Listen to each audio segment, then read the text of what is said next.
EUA protestam contra Trump após nova repressão federal. O fechamento é cogitado. O Congresso entrou em greve. O poder paralisa e muito mais. Democratas assumem. Trump não esperava um veredito como esse. Sensação! A Ucrânia foi secretamente aceita na União Europeia. Data revelada. Uma decisão inesperada. Isso trará vitória na guerra. Após negociações, Moscou vibra e Kiev prevê triunfo. Flamingos destruíram jatos russos, causando sensação. Céus russos em chamas. Todos os mísseis acertaram exatamente o alvo. Os mísseis ucranianos romperam a defesa antiaérea. Ataques de alta precisão atingiram o que o Kremlin mais protegia. Os generais russos ficaram paralisados diante do poder da retaliação das Forças Armadas da Ucrânia. Neste exato momento, o golpe na China foi concluído. O ataque contra Xi Jinping foi implacável. Tudo isso e mais, a seguir em nossa edição. Ponto de tensão. Urgente. A América está em chamas. Bombas sangrentas nas ruas. Ouvem-se tiros. Os EUA explodiram contra Trump. Um novo assassinato em Minneapolis colocou o país inteiro em alerta. O impeachment já está à porta. Os democratas assumem o controle. Shutdown e mais. Os documentos estão na mesa. Trump está perdendo o controle, enfraquecendo diante dos nossos olhos. Detalhes, confira. Os EUA foram tomados por uma nova onda de protestos. No Congresso já se fala em um novo shutdown e a pressão sobre Trump só aumenta. A cadeira balança. Tudo isso por causa das ações da Polícia Migratória dos Estados. Eles empurraram a primeira peça do dominó e a reação em cadeia não demorou a acontecer. Em 24 de janeiro, agentes federais de imigração atiraram e mataram um cidadão americano em Minneapolis, Minnesota, depois que ele defendeu uma mulher que havia sido empurrada por policiais. E esta já é a segunda morte pelas mãos de ICE. Em Minneapolis, daqui a um mês, o nome do falecido era Alex Jeffrey. Ele trabalhava como enfermeiro na unidade de terapia intensiva. Em vez de desculpas ou remorso, a Polícia de Imigração e a Casa Branca decidiram, pelo contrário, culpar o médico assassinado. Trump acusou a polícia local de nação e disse que o prefeito Jacob... Além disso, o governador Tim Walz retirou as forças e não permitiu proteger os funcionários do ICE, o que fez com que eles tivessem que se defender sozinhos. E ainda afirmou que a vítima supostamente estava armada com uma pistola e publicou uma foto que recebeu dos funcionários do ICE, acrescentando que eles apenas estavam se defendendo. A liderança do Serviço Federal de Imigração chegou a declarar que se orgulha de seus funcionários. Na verdade, eu acredito que o treinamento fantástico pelo qual nossos parceiros das forças de segurança passam, o fato de serem tão altamente qualificados, evitou qualquer tiroteio direcionado a eles. Então, nosso serviço de segurança fez um bom trabalho ao detê-lo antes que ele pudesse fazer isso. Mas as imagens capturadas momentos antes da tragédia confirmam. O tiro foi completamente desnecessário. Fred estava segurando um telefone nas mãos. De um ângulo, dá para ver o agente empurrando uma mulher. Quando a câmera volta para Fred, ele abraça pelos ombros. Em seguida, o agente empurra uma segunda mulher. Ao mesmo tempo, o americano estende a mão e se coloca entre ela e o agente. Depois disso, Fred foi atingido com spray de gás, jogado no chão, espancado e em seguida baleado. O americano. A arma provavelmente realmente existia. No entanto, ela estava registrada e já havia sido apreendida durante a confusão. E só depois que um dos agentes começou a se afastar de Fred com a arma na mão é que os tiros foram disparados. Graças a Deus, nós temos o vídeo, porque, segundo o Departamento de Segurança Interna, DHS, esses 7 caras heróicos enfrentaram um ataque de um batalhão, ou algo assim. Isso é besteira, gente. Isso é besteira e mentira. Após a tragédia, uma nova onda de protestos tomou conta das ruas de Minneapolis. Apesar do frio intenso, as pessoas saíram às ruas para tentar expulsar os agentes de Trump da sua cidade. As pessoas gritavam, vão para casa e assassinos. Os agentes federais usaram gás lacrimogêneo e bombas de efeito moral contra os manifestantes.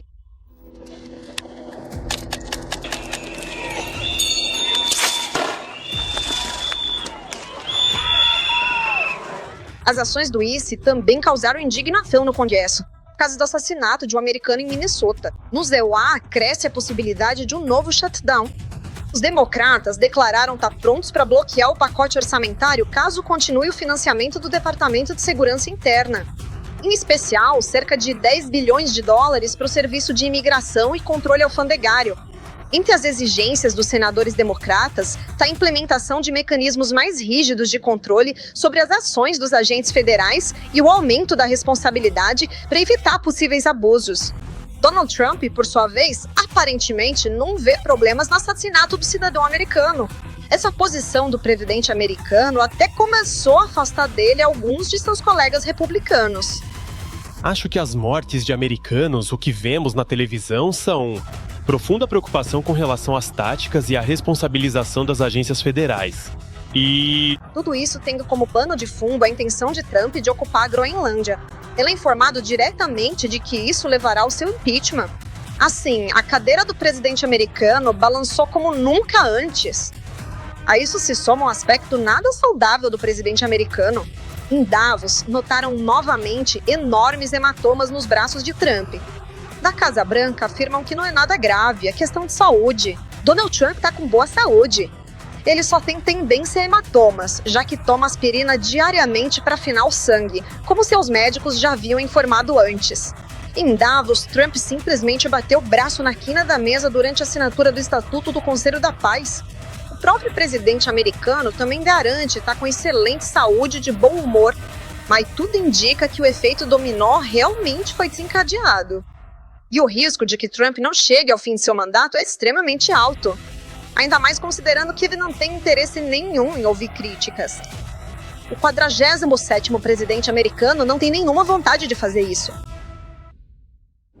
Ucrânia entra na União Europeia. Uma decisão inesperada já está na mesa. Surgiu logo após as negociações. A declaração de Vučić impactou a política europeia. A Rússia encara um fato consumado. O que diz o Kremlin e o valor histórico da adesão de Kiev à União Europeia? No decorrer do ano de 2027... Este ano, a Ucrânia se tornará membro da União Europeia. O presidente sérvio Aleksandar Vučić fez uma declaração inesperada. Segundo ele, a entrada acelerada da Ucrânia na União Europeia faz parte de um possível plano de paz entre Kiev e Moscou. Tô contando para vocês algo que eu vi por aí. E eu não diria isso se não fosse verdade. Então eu descobri que parte do plano é um plano de paz, caso a Rússia e a Ucrânia cheguem a um acordo, porque não só ambos os lados serão obrigados a cumpri-lo, mas também uma parte significativa da comunidade internacional.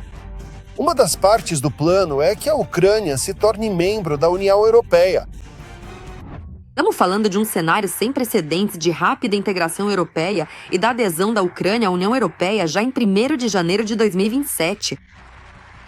Esses prazos são completamente realistas. Absolutamente. Não existem planos desse tipo na União Europeia. E também é preciso levar em conta que está longe de ser certo que um acordo para pôr fim à guerra entre a Rússia e a Ucrânia seja alcançado em 2026.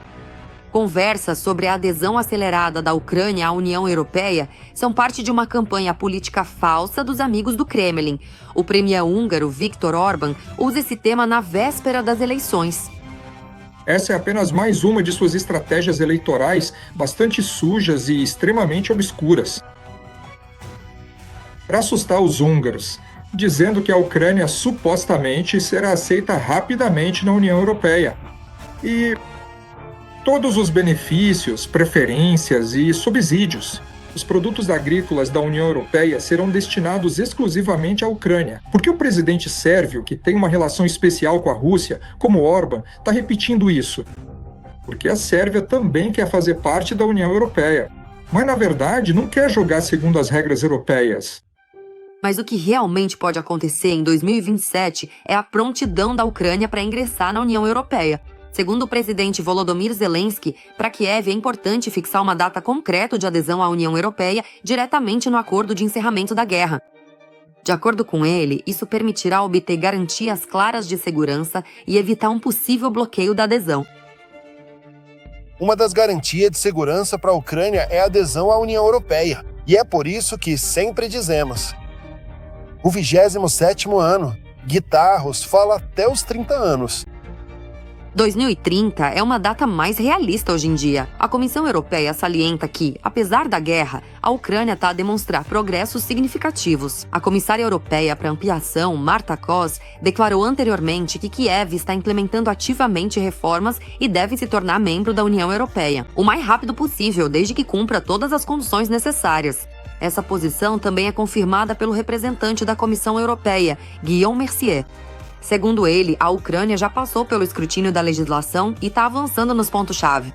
O país também adotou importantes roteiros, desde o Estado de Direito até a reforma da administração pública e a proteção dos direitos das minorias. Precisamos passar por todos os procedimentos. Por exemplo, a Hungria bloqueou até mesmo a abertura dos primeiros clusters.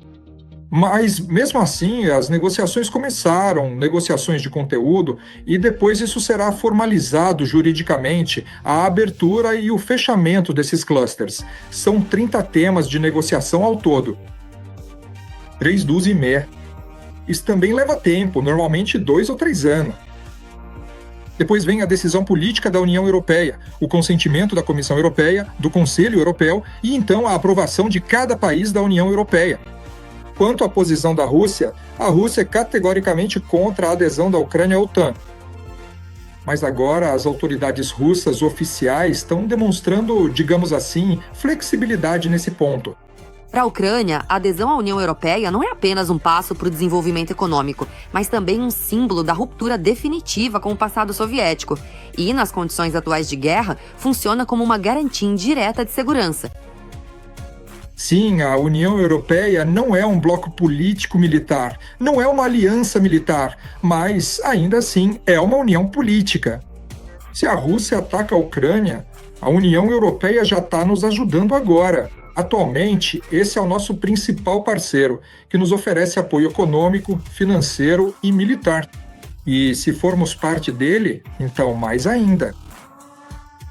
A maior parte dos países da União Europeia também é membro da OTAN.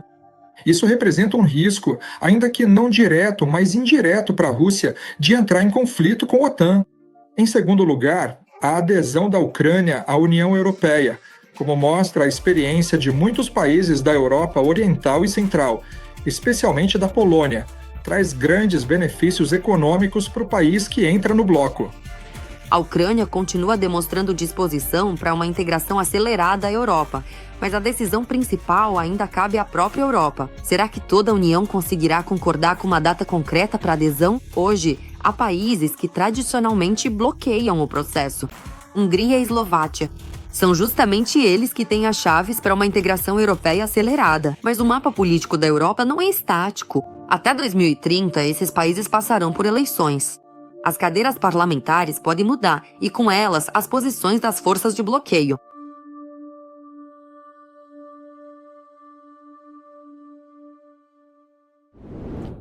Tiro certeiro. Mísseis Flamingo atingiram os alvos. Céu russo coberto de fumaça. A vingança das forças ucranianas pelo bombardeio brutal intensifica-se. Não sobrou nem rastro dos aviões de Putin. Esse ataque de alta precisão nosso chocou até os generais russos, nos detalhes da vingança em chamas. No próximo bloco. Analistas divulgaram pela primeira vez a confirmação do ataque dos Flamingo contra o fornecedor de caças Su na Rússia. Ainda no outono, 4 de 4 mísseis destruíram a fábrica Skif-M em Belgorod. A principal área de aplicação dos nossos produtos é a indústria aeroespacial. Esta é uma empresa de construção de aviões, helicópteros e outros setores industriais ligados a aeronaves. Temos ambições de expandir significativamente nossa produção. Hoje fornecemos nossos produtos para a Alemanha, Áustria e Bélgica. Na região de Lipetsk, o ataque atingiu em cheio a fábrica Energia, produtora de fontes químicas de energia. Em Nova Diguese, a braços tortos, a defesa aérea russa destruiu um prédio de apartamentos com um míssil. Agora foguetes, carros por toda parte. Houve uma pane.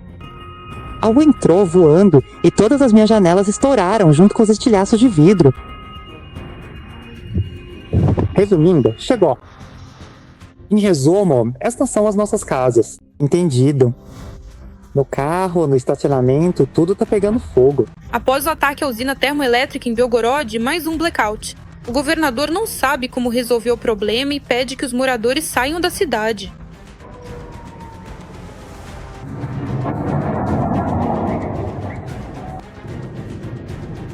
Não há recursos em toda a cidade. Se perdemos a energia termoelétrica, vamos transferir as pessoas para aqueles municípios. que sejam capazes de receber essa quantidade de pessoas ou transferi-las para outras regiões. Se for possível, levamos as crianças para os parentes. Mas os blackouts na Rússia acontecem até mesmo onde não caem mísseis ucranianos. Na região de Murmansk foi decretado estado de emergência devido a cortes de energia em larga escala. Por causa do frio intenso, as linhas de transmissão não aguentaram. Enquanto isso, algumas cidades da Rússia estão ficando sem energia, sem qualquer influência externa. Em Murmansk e Severomorsk, a principal base naval da Frota do Norte, houve um colapso no fornecimento de eletricidade. Segundo relatos dos moradores locais, parte de Murmansk ficou sem trólebus, os shoppings estão com as escadas rolantes paradas, os elevadores dos prédios não funcionam e os semáforos das ruas apagaram. Ela não tem luz nenhuma, as lojas não funcionam. Era para ter luz em todo lugar. Mas tá tudo no escuro.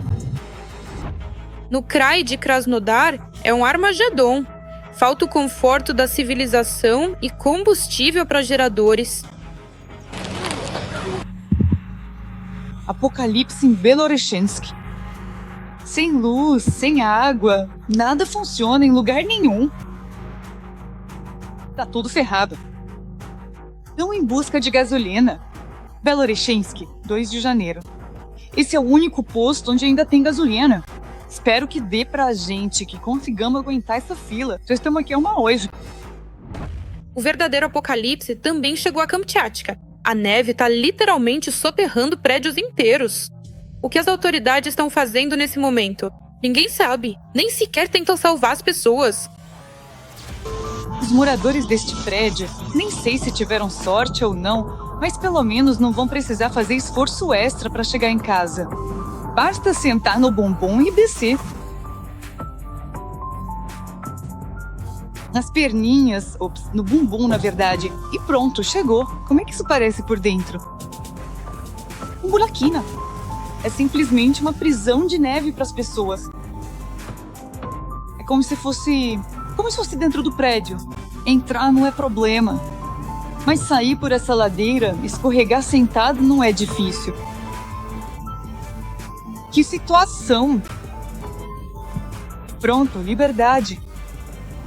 A guerra, indiretamente, corrói a vida das pessoas comuns, das regiões mais distantes. Ou seja, não são explosões, nem sabotagem, nem drone. Essa história está ligada ao fato de que, justamente das empresas que prestam serviços para esses lugares, dos condomínios, do Corpo de Bombeiros e outros órgãos, estavam recrutando ativamente pessoas para a guerra. Muitas regiões relataram uma falta crítica de pessoal nessas estruturas. Isso leva ao fato de que o funcionamento adequado dessa infraestrutura também não acontece. A resolução de acidentes ocorre com atrasos significativos. Tudo isso está diretamente relacionado à guerra. Quantos bilhões poderiam ter sido investidos no bem-estar do cidadão nos últimos 4 anos? Somente um ditador russo quer gastar dinheiro não para melhorar a vida dos habitantes de seu próprio país, mas para matar pessoas em outro. Golpe de Estado na China agora para derrubar Xi Jinping. Generais se rebelaram, há pânico em Pequim e a elite militar sofre expurgos e repressões.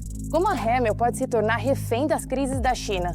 O que realmente está acontecendo nos bastidores em Pequim? Veja mais adiante. Xi Jinping está fazendo uma limpeza nas fileiras de seus generais, suspeitos de tentar um golpe de Estado e de querer derrubar o próprio Xi. Na China, está em andamento uma das maiores e mais preocupantes campanhas anticorrupção de todo o governo de Xi Jinping. Há realmente muitos fatores envolvidos. Envolvem os militares, armas nucleares e até a transferência de informações para os Estados Unidos, já que, para ser sincero, estão acusando o braço direito de Xi Jinping para assuntos militares, além de seus colegas na hierarquia militar. Foram atingidas pessoas do círculo mais próximo do líder da China, que o traíram. Histórias assim são comuns em meio a revelações desse tipo entre a alta cúpula militar. A liderança política da China pode pregar uma peça na Federação Russa e em seu relacionamento, na verdade, com Putin. No centro da investigação está o coronel-general Zhang Yuxia, vice-presidente da Comissão Militar Central, um dos mais antigos aliados de Xi. Ele era uma autoridade colossal, cujo nome foi percebido durante anos como um símbolo de estabilidade e apoio. Agora é janeiro. fonte diante de uma ameaça potencial.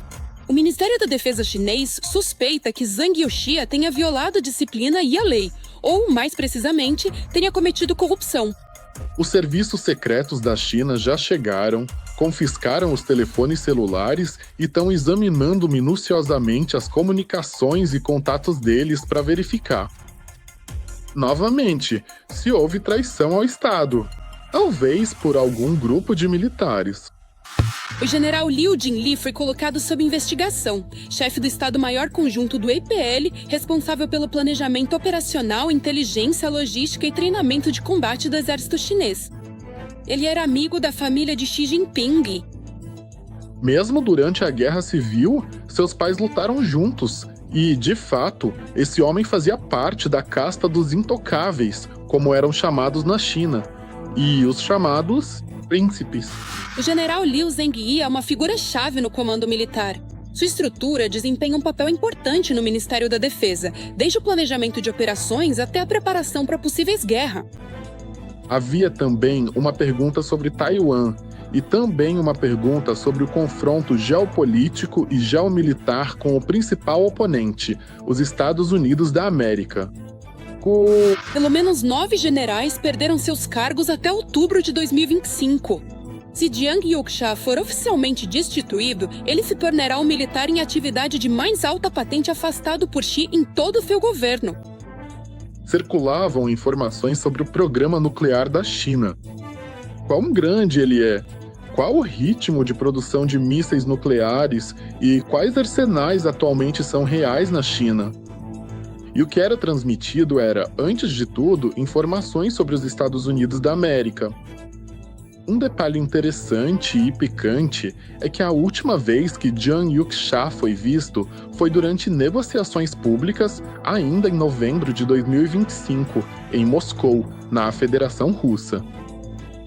As negociações foram com seu, basicamente, colega de mesmo nível, o ministro da Defesa da Federação Russa. O traidor pode perder também o lugar no Politburo. Isso será um caso sem precedentes para um único ciclo de poder de 5 anos.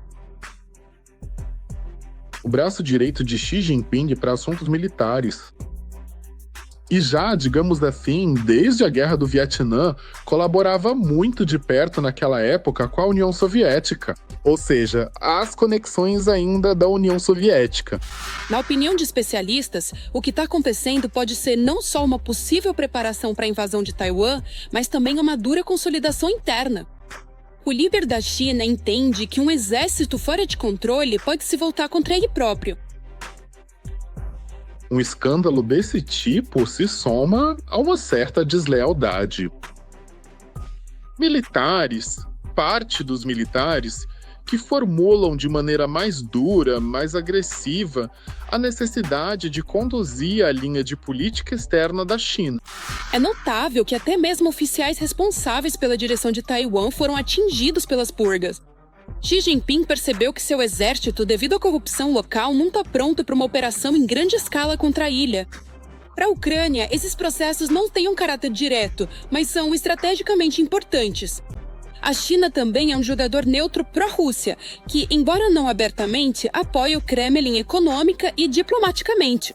Eles, claro, vão agir com mais cautela. E não se fala em nenhum tipo de apoio militar, assim como não se falava antes nem agora.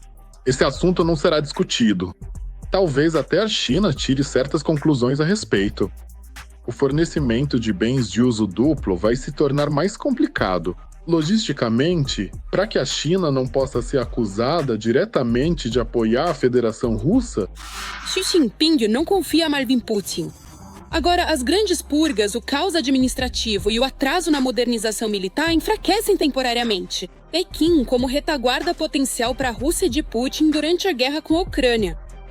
Temos uma relação diplomática bastante única com a China. Para Putin, isso é um mau sinal. Ele entende que está perdendo um aliado ao qual se curvou todos esses anos. E agora, a participação da Rússia é a 4ª no volume de comércio da China. Isso é importante para todos.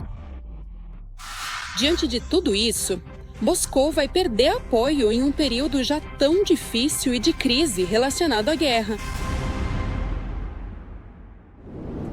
Arma secreta de Trump em ação. Os mísseis de Putin ficaram mudos e a Venezuela caiu sem disparar um tiro, top secret, mas Trump não se conteve. O mundo estremeceu com as revelações do presidente do ZEUA. Quem será o próximo? Trump já ameaçou, mas a quem? Confira os detalhes. Os inimigos do ZEUA estão apavorados. Washington inventou e já testou no campo de batalha uma arma secreta.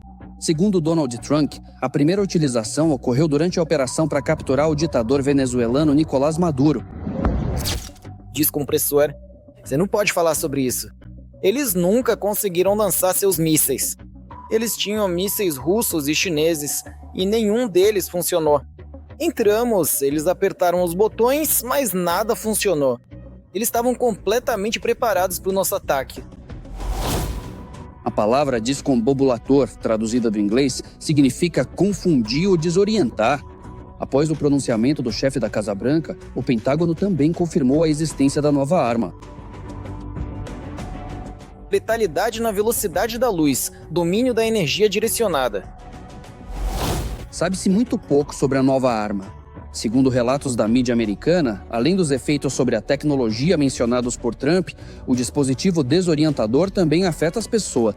Em comunicação com jornalistas, a equipe de segurança de Nicolás Maduro admitiu que sentiu a chamada Síndrome de Havana, um conjunto de sintomas neurológicos inexplicáveis.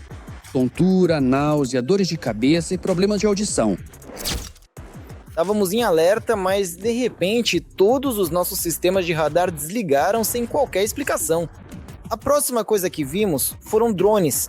Vários drones voando sobre nossas posições. Em algum momento eles lançaram alguma coisa. Não sei como descrever. Foi como se uma onda sonora muito intensa.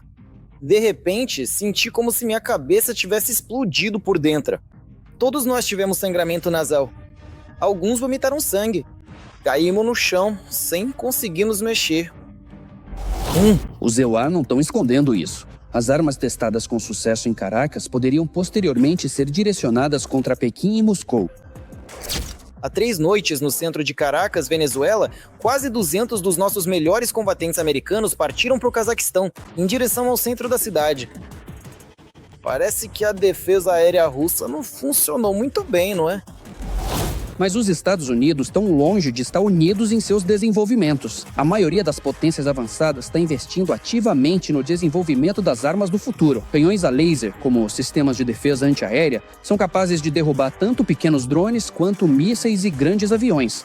Esse tipo de armamento está sendo amplamente implementado nas forças armadas, por exemplo, da China, Grã-Bretanha, França e Israel.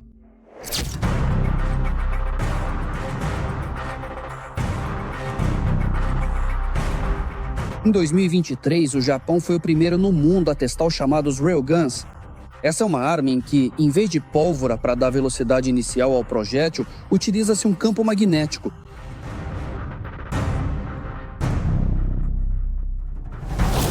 A substituição de explosivos por tecnologias eletromagnéticas elevou a um novo patamar a velocidade dos projéteis disparados. A velocidade do disparo é de aproximadamente 2.300 metros por segundo, ou, respectivamente, cerca de 8.000 quilômetros por hora, com potência de até 5 milhões de joules. O princípio de funcionamento é um acelerador eletromagnético de massas, que impulsiona o projétil condutor ao longo de trilhos metálicos usando a força de Ampère. Além dos railguns, as superpotências também trabalham em armas e canhões eletromagnéticos. A chamada EMA, por meio da indução de corrente de alta voltagem e impulsos eletromagnéticos de alta frequência, inutiliza os equipamentos elétricos e eletrônicos do inimigo. Neste caso, estamos falando tanto de equipamentos militares que utilizam eletrônica, quanto de mísseis equipados com tecnologia moderna, radares próprios de busca de alvos e cabeça de autoguiamento. Ou até mesmo simples receptores de navegação GPS. Aparentemente, parece que absolutamente tudo aquilo que estamos observando e analisando com cuidado neste exato momento, diante de nossos próprios olhos, está passando por uma transformação significativa e complexa que mal conseguimos compreender em sua totalidade agora. Putin e seus ocupantes podem responder a isso, são velhos mísseis de desenvolvimento soviético. Assim como os novos não têm análogos e inovadores, que por enquanto existem apenas em vídeos de propaganda desenhados. 5, 4, 3, 2, 1. Lançamento em direção a Washington.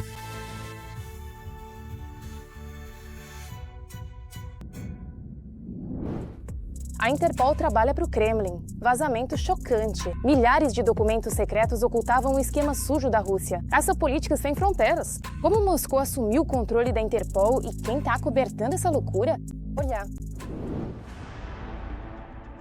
A Rússia usa a Interpol não apenas para encontrar criminosos, mas também como uma ferramenta para pressionar seus críticos no exterior. O que mostram os vazamentos de documentos que chegaram às mãos da BBC. Milhares de fatos revelam os detalhes. Moscou envia regularmente pedidos de busca internacional de opositores, jornalistas e empresários, disfarçando perseguições políticas como se fossem casos criminais. Historicamente, a Rússia é um dos principais responsáveis pelo abuso dos avisos vermelhos. Tem um fluxo constante de clientes que caem sobre os avisos vermelhos russos e que têm ligações políticas, muitas vezes apoiam a Ucrânia ou são vítimas de ataques corporativos. O principal instrumento são os avisos vermelhos da Interpol. Formalmente, é um pedido para localizar e deter o suspeito. Na prática, para muitos, isso significa contas congeladas, problemas com moradia e o medo constante de ser preso.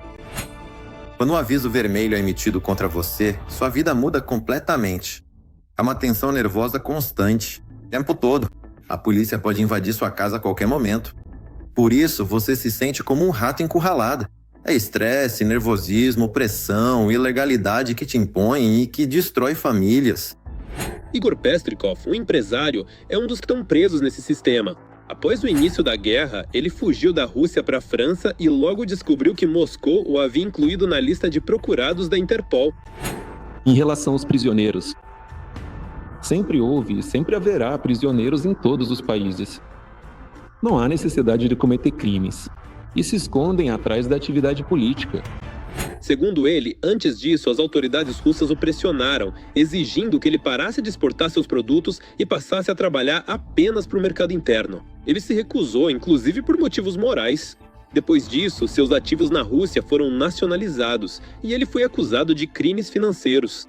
Por quase 2 anos, Pestrikov esteve na lista de procurados internacionalmente.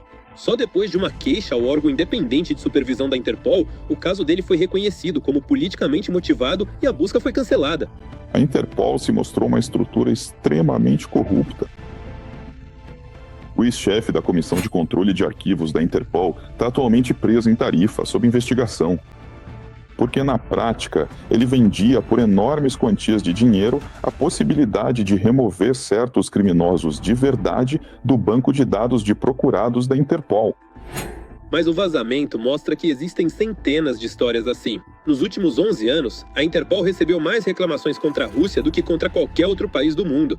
Pelo menos 700 pessoas contestaram a inclusão na lista de procurados a pedido de Moscou. Cerca de 400 conseguiram cancelar a busca. Pessoas que demonstraram ativismo cívico na Federação Russa, contra as quais foram fabricados processos criminais e que estão fora do território russo, são obrigadas a gastar tempo, até 2 anos. Hoje em dia, até mais do que isso, além de dinheiro para explicar à Interpol que não são criminosos e que não podem ser incluídos no banco de dados dessa organização.